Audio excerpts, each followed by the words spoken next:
Hello, my friend, and welcome to Wisdom Trek. This is Guthrie Chamberlain, and I'm your guide to wisdom and creating a living legacy.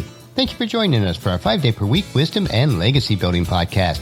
This is day 459 of our trek, and today is Motivation Monday. Every Monday, we will hike the trails of life that will encourage and motivate you to live the rich and satisfying life for this week. Today, let us explore the 10 things that money can't buy. We are broadcasting from our studios in the Big House in Marietta, Ohio. Each evening, we are unpacking boxes, cleaning cupboards, and clearing closets as we continue to decide what we will keep and what we will give away.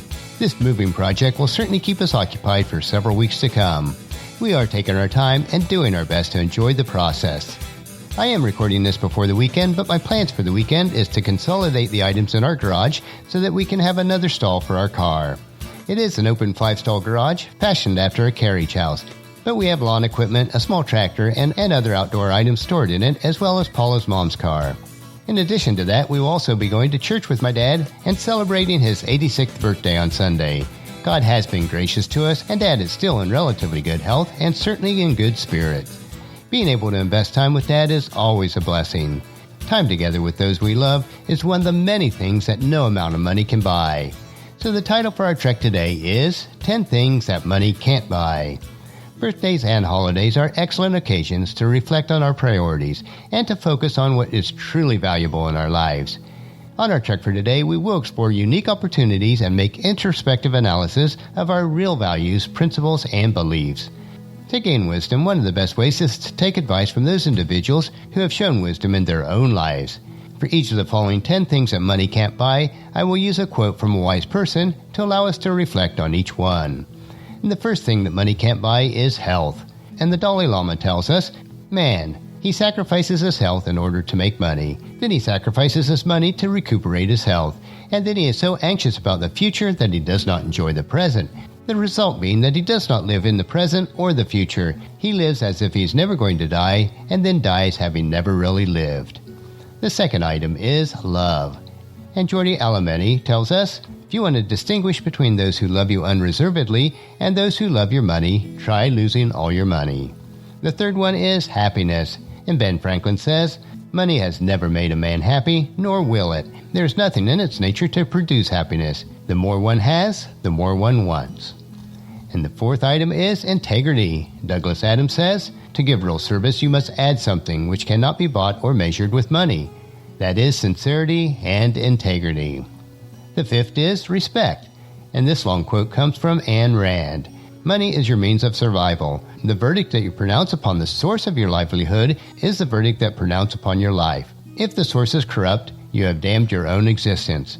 Did you get money by fraud? By pandering to men's vices or stupidity? By catering to fools in the hopes of getting more than your ability deserves? By lowering your standards? By doing work you despise for purchasers you scorn?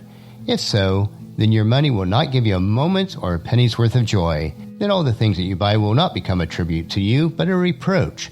Not an achievement, but a reminder of shame. Then you'll scream that money is evil. Evil because it would not pitch it for your self-respect. Evil because it would not allow you to enjoy your depravity. Is this the root of your hatred of money? The sixth one is peace of mind. And Richard M. DeVos tells us, money cannot buy peace of mind. It cannot heal ruptured relationships or build meaning into life that has none. The seventh is ethics. And George Lorimer says, it's good to have money and the things that money can buy, but it is good, too, to check up once in a while to make sure that you haven't lost the things that money can't buy. The eighth item is education.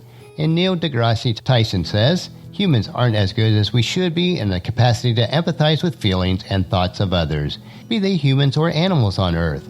So maybe part of our formal education should be training in empathy. Imagine how different the world would be if, in fact, that we're reading, writing, arithmetic, and empathy. The ninth item is intelligence. And Steve Jobs gives us this quote. The bottom line is, I did not return to Apple to make a fortune. I've been very lucky in my life and already have one. When I was 25, my net worth was $100 million or so. I decided then that I wasn't going to let it ruin my life. There is no way that I could ever spend it all, and I don't view wealth as something that validates my intelligence. And the last one, number 10, is spiritual enlightenment. Money can buy a house, but not a home. It can buy a bed, but not a good night's sleep. It can buy a clock, but not give us more time. It can buy a book, but not knowledge. It can buy blood, but not our health. You see, money is not everything in life. And to sum it all up, I'll read a verse from 1 Timothy chapter 6, verse 17. And the Apostle Paul tells us to teach those who are rich in the world not to be proud or trust in their money, which is so unreliable. Their trust should be in God, who richly gives us all that we need for our enjoyment. As we end our trek for today, invest some time reflecting on all the wonderful and special things in life that you have that money cannot buy. Focus on those items, then the amount of money that you need will always be available. Tomorrow's short trek will be part of our Wisdom Unplugged series that we are now hiking on Tuesdays and Thursdays. These 3-minute wisdom supplements will assist you in becoming healthy, wealthy, and wise throughout your entire week. So encourage your friends and family to join us and then come along with us tomorrow for another day of Wisdom Trek, creating a legacy. That will finish our trek for today. Just as you enjoy these daily doses of wisdom, we ask you to help us to grow Wisdom Trek by sharing it with your family and friends through email, Facebook, Twitter, or in person when you meet with them, and invite them to come along with us each day. If you'd like to listen to any of the past daily treks, they are available at wisdom-trek.com. And don't forget to subscribe to Wisdom Trek so that each day will be downloaded to you automatically. The journal for today's trek is available at wisdom-trek.com. And I want to thank you so much for allowing me to be your guide, your mentor. But most importantly, I am your friend as I serve you through the Wisdom Trek podcast and journal each day.